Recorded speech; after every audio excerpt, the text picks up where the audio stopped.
Some of the things that you can do to be vulnerable, but at the same time have executive presence, is using action-oriented words.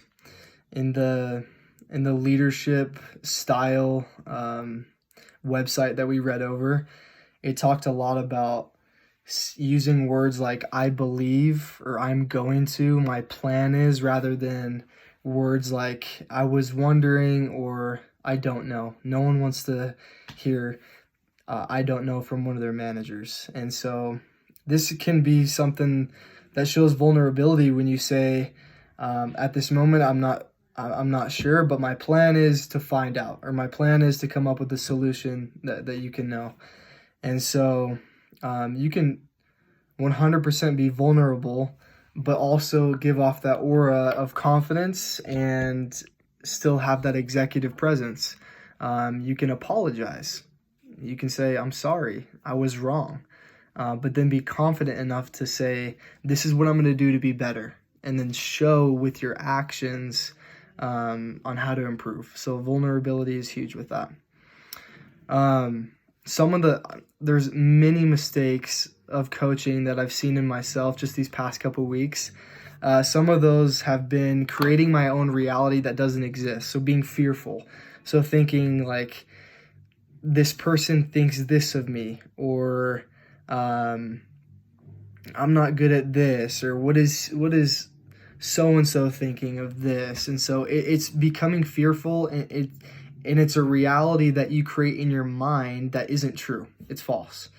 And so that's something that I want to work on. Another thing would be to pull rather than push. We always hear the term, you need to push rather than pull, but that's not true. Because when you pull someone, you're finding their inner motive and you're figuring out what is going to drive them to be successful. And so as managers, we shouldn't be pushing our reps to do stuff. It's going to create pushback. Instead, we need to pull them by finding their inner drive, figuring out what motivates them, and then that will have them to be successful.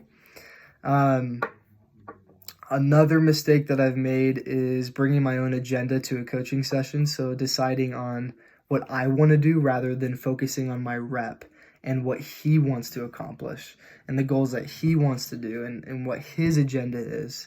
And that leads to me being tired during a coaching session because I'm giving all of myself and thinking that it's about me, when in reality, it's about my rep and what he struggles with and how I can help him.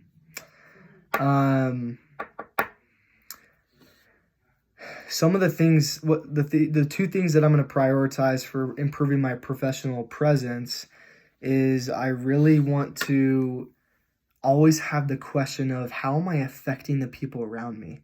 When I walk into a room and I have a conversation with someone for the first time, what do they think of me? What is their first impression? What are their thoughts when they communicate with me? Do they think I'm a powerful individual?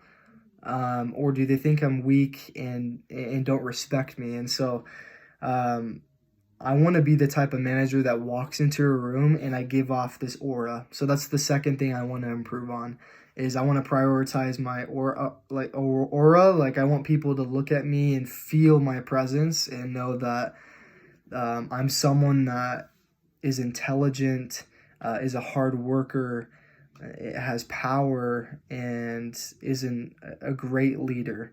And so those are the things I want to prioritize, because that aura that you give off is going to draw people into you, and it's going to make people want to listen to you and follow you and do the things that you've done to be successful. And the leadership style that best describes me, I think pragmatic would be the number one. I do have some reserves when it comes to that, though, because I also understand that diplomat is very essential. And when it described a pragmatic leader, it almost came off as if he didn't really care about the people. He just wanted the numbers. And I'm a very competitive person, and I'm all about hitting the numbers. It's important, because if you don't hit your sales goals, what's the point? And so I'm a very competitive person, that I want to hit my goals and I want to push myself and I want to push the individuals, or pull the individuals with me along to accomplish great things.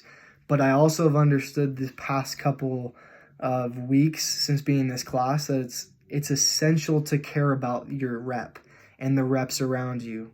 If you're so focused on numbers and just achieving numbers, it's not going to mean anything. In reality, you also have to have that diplomat style where you care about the individual and their success, and you want them to achieve great things.